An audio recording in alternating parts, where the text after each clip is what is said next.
Okay. Hare Krishna, everyone. Welcome to the weekly Bhagavad Gita chapter summary series. Today we will be discussing chapter number 16. So, chapter number 16, the title of this chapter is The Divine and Demoniac Natures. Okay. So, what is the acronym for this chapter today? That I would give you some hints and you have to guess the name of this animal. And that is our code for today. Okay. Guess this animal that I'm talking about. Now, this animal is known as man's best friend. It's an unpredictable Dog, animal. dog, Although, say again, dog, dog. okay, okay, I will give some more qualities and let's see if you want to change your answer or keep it the same. Okay, although he is widely acclaimed as man's best friend, but sometimes he also attacks men brutally, unprovoked way. So, what animal Mind, is this? Monkey, mind, No, no, it's an animal. It's an animal. It's not an analogy. monkey, Monkey, dog, any other animal? Man's best friend, but sometimes attacks in an unprovoked way, unpredictable.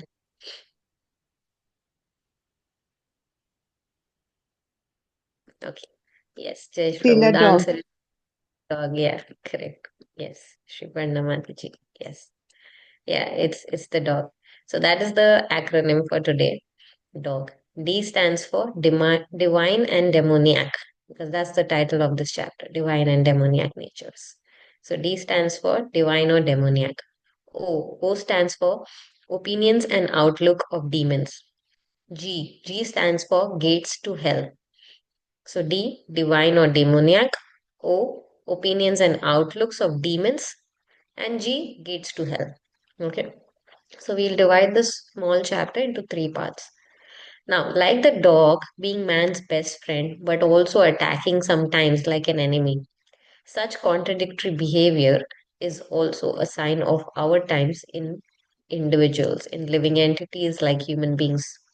So, if you remember in the previous ages, Satyuga and all, so the divine people were absolutely distinct from the demoniac people. They rarely mixed with each other. They were actually living on separate planets, in fact. Then time passed, came Treta Yuga. Now these divine people and demoniac people were living in the on the same planet. Then time passed, next Yuga. Then these divine people and demoniac people were in the same family. And now, in the modern times, this line of distinction has completely disappeared. Now the divine and demoniac is in the same person. Each one of us has a divine side and a demoniac side, right? So, this chapter tells us how we need to nourish our divine side and reduce our demoniac side, and by the help of following scriptural injunctions. Okay, so let's deep dive into each one of this. So, D stands for divine or demoniac. That's the first six verses of this chapter. So, here Krishna starts with listing some of the divine qualities, not some, actually 26 qualities. So Krishna is telling what are these divine qualities. So I'll name a few from what Krishna has listed. So he says fearlessness, then he says cultivation of spiritual knowledge, charity, self-control, performance of sacrifice, study of the study of the Vedas, then austerity, simplicity, non-violence, truthfulness, freedom from anger, renunciation, gentleness, modesty, determination, forgiveness, cleanliness, freedom from envy. So, all of these are some of the qualities that Krishna has listed as divine qualities. We won't discuss each one in detail considering the time that we have. So, moving on, these are the first three verses where he's talking about these 26 qualities which are divine in nature. Then he goes on to name only six qualities which are demoniac in nature. Which are these six qualities? The first one is pride. Second is arrogance. Third is conceit. Then fourth is anger. Fifth is harshness, speaking very rude words. Your words will offend somebody. And lastly, ignorance. So these are the six demoniac qualities with which Krishna has mentioned in this chapter. Now he says that if a person has a lot of divine qualities, then what would be the outcome for this? He would be ultimately liberated from this birth and death cycle. Whereas the people who have demoniac qualities, they will again be stuck in this bondage of birth and death. So that is the outcome of a person who has divine qualities versus a person who has demoniac qualities. Now, moving on in the next verses from verse number 7 to verse number 20, Krishna has elaborately spent a lot of time to explain what are the opinions or outlook of a person who is of demoniac nature. So how do these demoniac people, how do these people think, act, their characteristics? So just like some of us might be thinking, oh, do I fall in the divine category or the demoniac quality category? So similarly, Arjuna was also thinking, like, if I enter into this battle, okay, and then I kill so many innocent lives. So would I also be considered in the demoniac natured person category?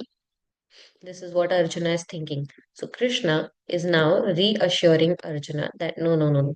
You are not falling under the category of demons, because whatever you are doing is as per the injunction, as per the instruction of the Lord. So, and then Arjuna is still not convinced because he thinks, no, this action is actually of a demoniac nature. So, what he does, Krishna explains in detail, like what are the qualities of these demoniac people. So, these qualities are some of these qualities are that the demoniac people, they do not know what is to be done and what is not to be done. Well, Arjuna thought he was also bewildered. But then Krishna says that these people, they are not clean. Clean in the sense, not clean in the terms of cleanliness of body, yes, but also cleanliness of mind, that they have ill intentions for others. They don't have proper behavior and they never speak the truth, and they think that this world is unreal, there is no god in control, and everything that is happening in this world is out of lust and out of sex desire. So which means that everything, all the actions that they do is from the intention of their own sense gratification, how they can enjoy more, for the gross body and the subtle body, how they can enjoy, like gross body as in of course the physical comforts, how they can enjoy, and subtle bodies, of course, they want to get a lot of respect, honor, yeah, all of that. So of all of this false prestige, this is what they are desiring. So that is, these are the qualities of a demoniac person. So Krishna is talking about all of this in these next verses in very much in detail. Then he says the outcome, what happens, like the like for the demoniac people, they believe, of course, that sense gratification is everything. So if somebody who believes that sense gratification is everything and trying to get more and more wealth and by different schemes, even if it means to exploit others at the cost of hurting others, or at the cost of making harm to others, then what would be the outcome, what would be the destiny for such a person? These people will be thrown into repeated birth in undeveloped lower species of life. Like they will be thrown into hellish planets. Now, do you think it is fair on the part of a Lord who is all loving and forgiving to throw somebody in such a torturous situation like a hell? Do you think it's fair or do you think it is harsh? What do you think? Like, do you think these people who have these demoniac qualities should be sent in such a torturous place like a hell, or do you think they should be forgiven because the God is all loving? What do you think? Is it harsh for the Lord to send the demoniac people um, in torturous conditions like hell? Because Krishna is saying the outcome of these people, the destiny of these people, is that they will be thrown into lower species. Anyone? What's your opinion? Is it fair or is it harsh on the part of the Lord? Yeah, I feel on the part of Lord, it's like correct, Why? correct, Krishna. Why do you think Yeah, it's like fair? because he has given us enough choice. Still, people decide. So then, what Lord will do? We are doing Okay, so many things and we are blaming God. That is not true. very nice. Excellent. Anybody else wants to share their opinion? Do you think it's fair or it's harsh? Maybe that's the only way they will learn. And maybe they do not understand any other way. So the God is forced to put them through harsh things. Yes, exactly. So basically, this is not to torture anybody. Okay, the idea is not to cause harm to these people because they are of such nature. It's the idea is to cure the disease and not punish the diseased. Okay, Angela, I just want to to add one more point here. yes, Yeah, like he will go like push it to that harsh, but at the same time, he will be there to save us also. beautiful, very true. Yeah, the idea is not to punish. The idea is to transform and reform. So ultimately, by putting them through these experience, I would say putting us, because I consider myself of that category. So yes, by putting us through these harsh situations, actually it is a reformatory process. Also, it is fair because people of demoniac nature are not only causing harm to others, but also to themselves. So they are causing disturbance to everybody. And in that way, they are also causing actual self-harm in the long run, in the when you see the full picture. So that is why it is beneficial for the demoniac people themselves and for the other people who are not demoniac or trying not to be demoniac to have these people through this transformation reformation journey and help them cultivate their divine side and let go of their demoniac side. So actually it is good in the overall perspective also. So it's not some like harsh god just forcing and punishing people that you don't follow my words, okay, you have to go through this. It's not like that. So if we want to avoid this, what we should do. So, in the end of this chapter, in the last four verses, Krishna is talking about gates to hell. There are three gates to hell. So, one is lust, anger, and greed. These are the three root causes that leads one to the lower species of life: lust, anger, and greed. Let's understand what how these three work. So lust meaning a desire, a strong desire to gain something. Like if I have decided that okay, I want this particular car, so I'm lusting for this car. I want this particular phone. I want this particular piece of jewelry, or I want this particular person. And there is nothing that I'm thinking about. It's only and only this desire is so strong. In this desire, I don't even realize the other blessings that I already have. But I am so obsessed with this one desire. So many people we see, they want this particular job in this company, in the big four, or a particular designation. They want to climb the corporate hierarchy, and that's all that they want in life, or they want to grow their business to a certain level. Or some people even are obsessed about meeting some person. The fan following, the fandom is so much. So like this is called lust. What happens when you don't get it? So when this is not achieved, the person gets angry.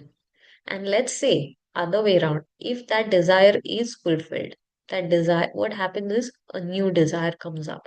That is called greed. So the last is the root cause. If it's not fulfilled, then it turns to anger. And even if it is fulfilled, it turns to greed. Want more. Ek gaadi aa gaya, not satisfied. Now I want a bigger car. Business achieved, level achieved, I want more. This job already got, I want promotion. So this is greed. It is never ending. So lust, anger, and greed. These are the three gates to hell. So as we understood that these hellish planets are created, these are not like eternal prison. These are like temporary reformatory places where these demoniac people learn their lessons and they realign their vision, and that's it, they can move forward.